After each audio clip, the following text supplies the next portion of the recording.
여러분, 어린 시절 크게 아프고 나면 키가 훌쩍 큰 것 같은 느낌이 든 적 있으십니까?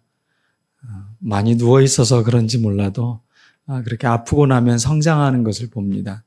또 아이들을 키우면서도 보면 아프고 나면 안 하던 좀 어른이 좀 성장한 모습의 행동들을 하는 것을 볼 수가 있습니다. 고난이 주는 성장도 마찬가지인 것 같습니다. 우리가 삶에서 일상에서 경험하는 고난들이 우리에게 단지 그냥 아픔의 기억이 아니라 그것을 통해 우리가 얼마나 성장하고 더 멋지게 삶을 살아낼 수 있는 힘이 있는지를 우리에게 알려주는 것 같습니다. 오늘 성경 본문의 배경이 되는 당시 시대는 참 암울했던 시기였습니다. 시대 배경을 좀 먼저 살펴보면 정치적으로는 로마의 식민 지배를 받고 있었던 때였습니다. 우리나라도 지금 우리가 식민 지배를 경험했던 분들은 이미 돌아가셨지만은 일제시대 때의 그 식민 지배가 얼마나 처절하게 그렇게 고통스러웠는지 그리고 백성들을 능욕했는지를 우리가 잘 알고 있을 것입니다. 군산이나 이렇게 목포나 이런 그 항구 도시에 가면 그 당시에 얼마나 이 일본이 쌀이나 이런 것들을 많이 수탈해 갔는지를 알 수가 있습니다.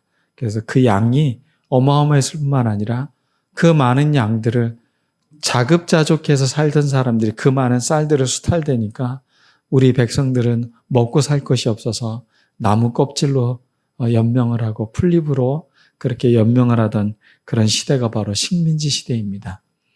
이 로마의 식민 시대라고 달라질 건 없습니다. 그때도 역시 사람들은 참으로 어렵고 고통스러운 시간 가운데 삶을 살았습니다. 정치적으로는 그럴 때일수록 민족주의, 애국주의가 올라가죠. 그래서 사람들이 마치 로마의 종민에도 동조하는 것 같아 보이면 사람들을 낙인 찍고 함부로 대하고 사람들을 그렇게 죽이기도 하는 그런 현실까지도 가게 된 겁니다. 그래서 예수님 당시의 세리들은 사람 대접을 받지 못했습니다.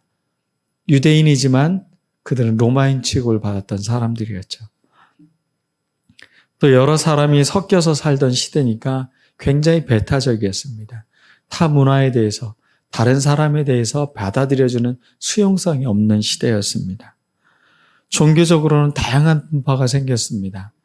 사두개파, 에센파, 열심당원이라고 불리는 사람들, 바리새파, 그 외에 여러 가지 그런 그 종교적인 그룹들이 생겨나기 시작을 했습니다.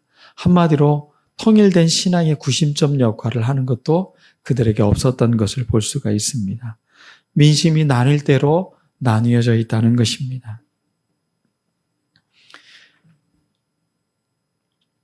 예수님은 이런 혼돈스럽고 어둡고 공허한 사람들에게 모욕을 당하고 조롱을 당하셨습니다. 그들의 거친 마음, 배타적인 신앙심, 시기심, 분노와 억압된 욕구가 모두 예수님을 향해서 일제히 그렇게 분노를 쏟아내오는 대상이 되었습니다. 예수님은 아무런 잘못을 하지 않았음에도 불구하고 사람들의 그 감추어진 그 속내들이 그 예수님의 십자가 위에 다 퍼부어졌습니다. 늘 주인에게 사람 대접받지 못하며 살았을 하인조차도 예수님의 뺨을 손으로 때리는 그런 일들을 행합니다. 자기의 분노를 풀 대상으로 예수님을 삼았습니다. 가끔 교회를 다녔던 사람들이 예수님을 향해 마치 이런 마음을 품고 있는 분들이 있습니다.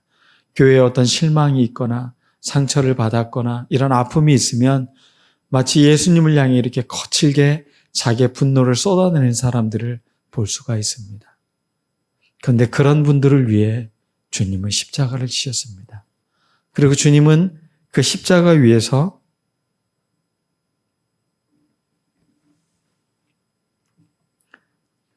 그런 그들의 거친 마음을 용서하셨습니다. 그게 주님의 십자가의 사랑입니다. 사랑이신 그분을 향해 그 온갖 쓴 말, 더러운 말, 욕을 퍼부을 때 사람들의 마음은 이미 사람의 마음이기를 포기하는 마음이었습니다. 그런데도 주님은 그런 사람들의 마음에 사랑이 무엇인지를 우리에게 알려주셨습니다. 용서해주고 그들을 품어주는 당신의 그 십자가의 사랑은 우리에게도 여전히 유효한 것입니다. 어렸을 때 학교에서 화가 나는 일이 있었습니다. 친구들과 싸우기도 했고 선생님한테 혼나기도 했고 억울한 일을 당해서 그 속상하고 서운한 마음을 잔뜩 끌고 집에 왔습니다. 방에 들어가서 문 닫아놓고 있는 저에게 엄마가 밥 먹으라고 소리를 지릅니다. 권수야, 밥 먹어라. 그래도 안 나오니까 이놈 새끼 왜 듣고도 못 들은 척하냐고 또 한마디를 하십니다. 그러면 문을 열고 엄마에게 그동안 쌓였던 그 감정을 다 쏟아붓죠. 왜 그 마음이 생길까?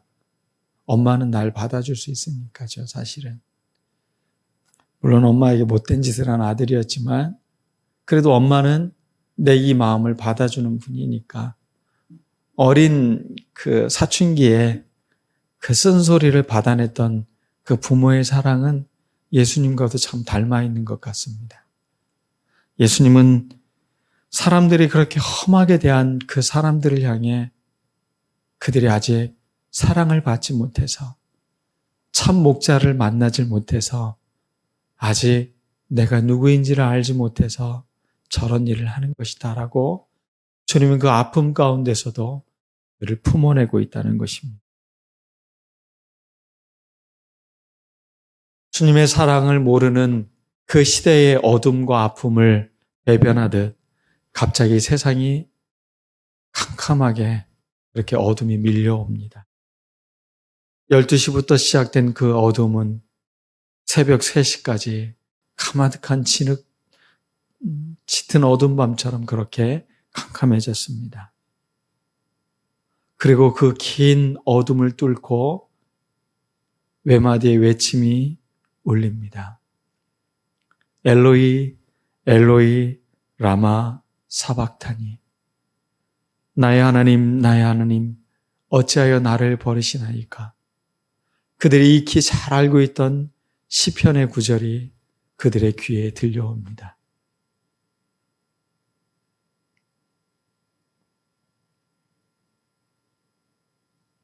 사람들은 잘못된 어떤 해석을 할 수 있을지 모르겠습니다. 그러나 주님은 그들을 향해 사랑을 베풀어 주십니다.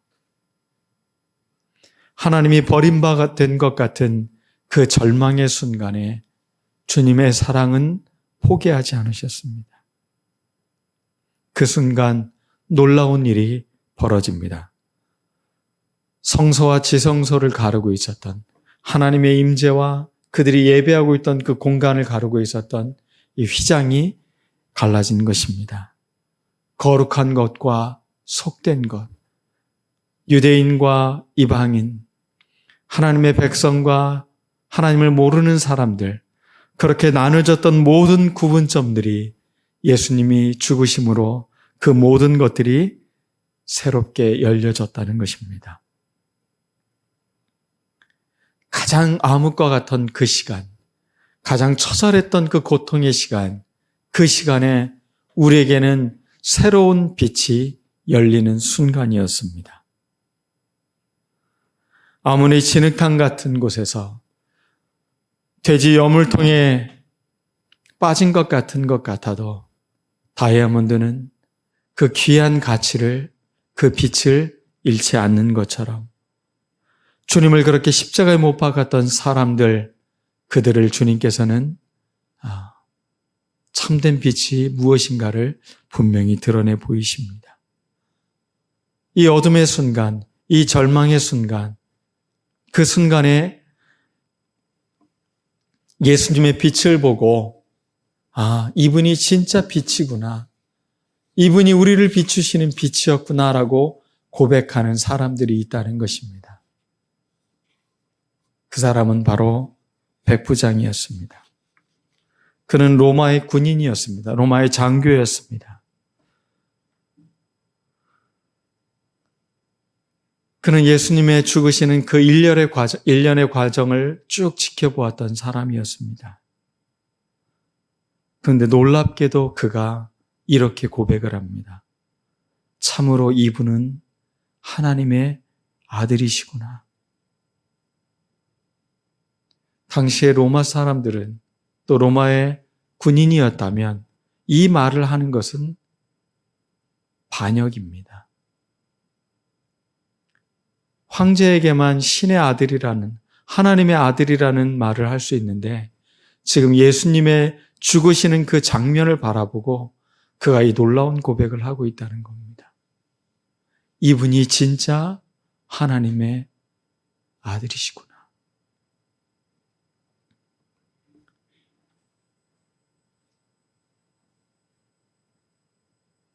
예수님이 초기 공생애를 시작하실 때 침례를 받으시고 하늘에서 똑같은 소리가 들렸습니다. 하늘이 열리고 이는 내 사랑하는 아들이니 너희는 저의 말을 들으라. 그리고 제자들과 베드로와 요한과 야고보와 함께 변화산에 예수님이 올라가셨을 때 그때 제자들에게 들렸던 그 하늘의 소리가 바로 이 소리였습니다. 이는 내 사랑하는 아들이니 너희는 저의 말을 들으라. 둘 다 하늘에서 들리는 소리였습니다. 마가복음 1장과 9장에서는 하늘에서 들리는 소리였지만 오늘 우리가 읽었던 본문에서 들리는 이 소리는 바로 이방인이고 그 예수님의 십자가를 밑에서 지켜본 목격자가 됐던 사람이 외친 그 고백이었다는 것입니다. 이는 하나님의 아들이었구나. 이방인인 이제 우리들도 예수님의 십자가를 받아들일 때 우리도 동일하게 이 고백을 할 수 있습니다. 주님은 하나님의 아들이십니다. 나의 왕, 나의 하나님이십니다. 아무리 예수님을 모욕하고 조롱하고 채찍을 가하고 십자가의 못을 박아도 그 피 흘림은 더욱 선명하게 드러납니다. 예수님을 죽이면 끝일 거라고 생각했던 당시의 종교 지도자들과 많은 사람들은 착각이었음을 주님은 우리에게 알려주고 계십니다. 마가복음은 이렇게 대역전의 드라마를 우리에게 알려주고 있습니다. 십자가가 끝인 것 같지만 우리에게는 새로운 믿음의 고백으로 하나님의 아들로서 그리스도를 믿고 따를 수 있음을 알려주고 있습니다. 이 역전의 드라마에 몇몇 사람들은 놀랍게 그들의 고백을 드러내고 있다는 것입니다. 백부장의 고백이 그렇고 예수님을 따르며 그 십자가 밑에서 그렇게 전전긍긍하며 바라봤던 막달라 마리아가 있었습니다. 성경 외의 기록을 보면 막달라 마리아는 과거에 미친 이력이 있는 여인이었을 거라고 말합니다. 어떤 사람은 창녀였을 거라고 말을 합니다. 어찌됐건 세상에서 버림받고 사람다운 대접을 받지 못했던 여인이었지만 그는 예수님을 따르고 그 십자가 끝까지 예수님을 따르고 있습니다. 그게 바로 예수님을 믿었던 사람들의 고백인 것입니다.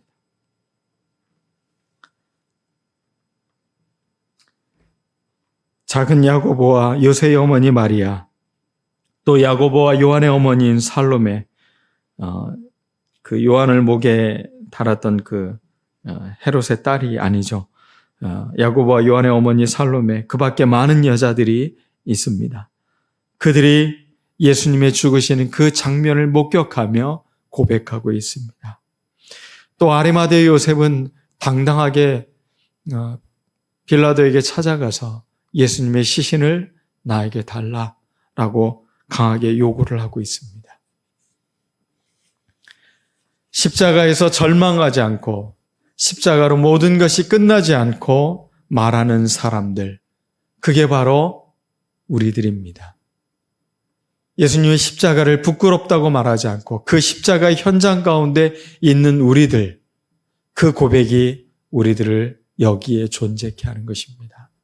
그리스도의 사람이 무엇입니까?